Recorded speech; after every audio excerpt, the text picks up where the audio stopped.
Assalamualaikum warahmatullahi wabarakatuh. Baik teman-teman, pada kesempatan kali ini saya Nur Aniah CGP Angkatan 7 Kabupaten Mojokerto akan memaparkan koneksi antar materi modul 3.1 pengambilan keputusan sebagai pemimpin pembelajaran. Sebagai seorang pemimpin pembelajaran, pasti sering dihadapkan pada situasi di mana kita diharuskan mengambil suatu keputusan. Namun, seringkali keputusan tersebut melibatkan kepentingan dari masing-masing pihak yang sama-sama benar tetapi saling bertentangan satu dengan yang lain. Dalam mengambil keputusan, jika kasus tersebut benar melawan salah adalah termasuk bujukan moral. Sedangkan jika benar melawan benar, maka kasus tersebut termasuk dilema etika. Ketika kita menghadapi situasi dilema etika, akan ada nilai-nilai kebajikan mendasari yang bertentangan seperti cinta dan kasih sayang, kebenaran, keadilan, kebebasan, persatuan, toleransi, tanggung jawab, dan penghargaan akan hidup. Terdapat 4 paradigma dilema etika. Yang pertama, individu lawan masyarakat. Yang kedua, keadilan lawan rasa kasihan. Yang ketiga, kebenaran lawan kesetiaan. Dan yang keempat, jangka pendek melawan jangka panjang. Sedangkan prinsip pengambilan keputusan ada 3, yaitu berpikir berbasis hasil akhir, yakni melakukan demi kebaikan orang banyak.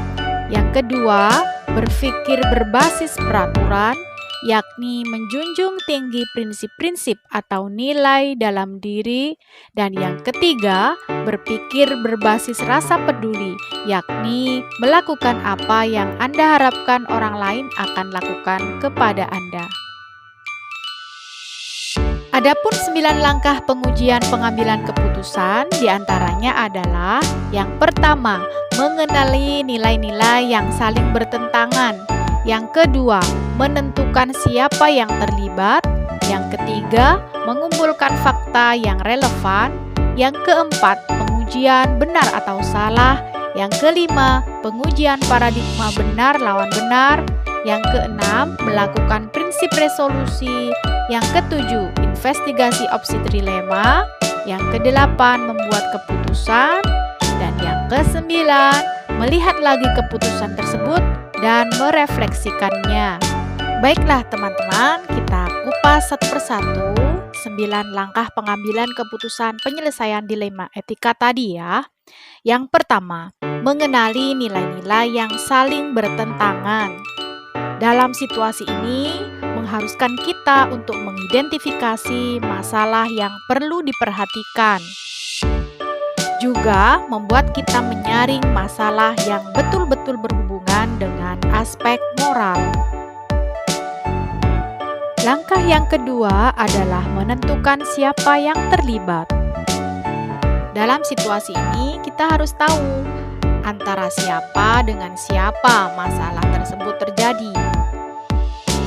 Langkah yang ketiga, kumpulkan fakta-fakta yang relevan dengan situasi ini. Dalam pengambilan keputusan yang baik, membutuhkan data yang lengkap dan detail, seperti apa yang terjadi di awal situasi, bagaimana hal itu terkuak, dan apa yang akhirnya terjadi, siapa berkata apa, kapan mereka mengatakannya. Langkah yang keempat adalah pengujian benar atau salah. Dalam hal ini ada uji legal, uji regulasi, uji intuisi, uji halaman depan koran, dan uji panutan. Pada uji legal, pertanyaan yang muncul adalah apakah ada aspek pelanggaran hukum dalam situasi tersebut. Pada uji regulasi, apakah ada pelanggaran peraturan atau kode etik profesi dalam kasus tersebut. Dalam uji intuisi, berdasarkan perasaan dan intuisi Anda, apakah ada yang salah dalam situasi ini. Uji publikasi, apa yang Anda rasakan bila keputusan Anda dipublikasikan di halaman depan koran? Apakah Anda merasa nyaman?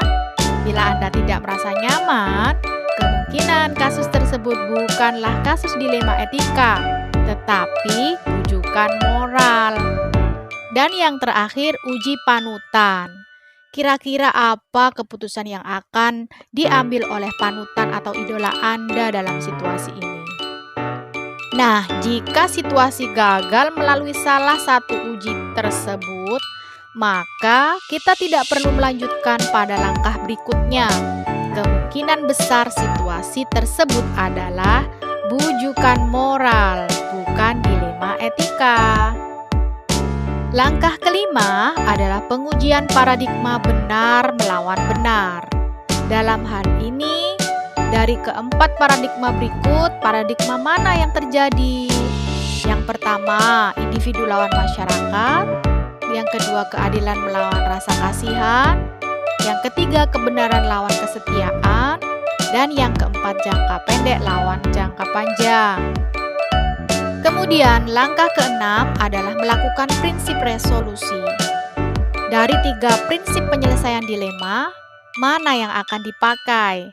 N-based thinking, care-based thinking, atau rule-based thinking? Langkah ketujuh adalah investigasi opsi trilema. Apakah ada cara kreatif dan tidak terpikir sebelumnya yang bisa saja muncul di tengah kebingungan menyelesaikan masalah? Dalam hal ini biasanya kita menyebutkannya sebagai jalan tengah.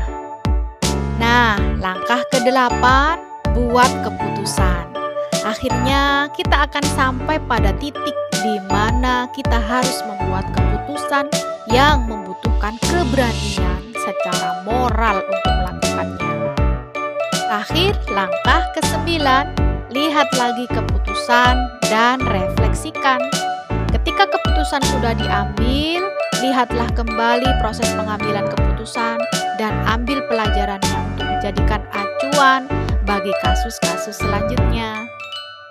Sekian pemaparan koneksi antar materi modul 3.1 teman-teman. Semoga bermanfaat untuk kita semua dalam bekal untuk mengambil keputusan yang berpihak kepada murid dan bertanggung jawab. Assalamualaikum warahmatullahi wabarakatuh. Sampai jumpa.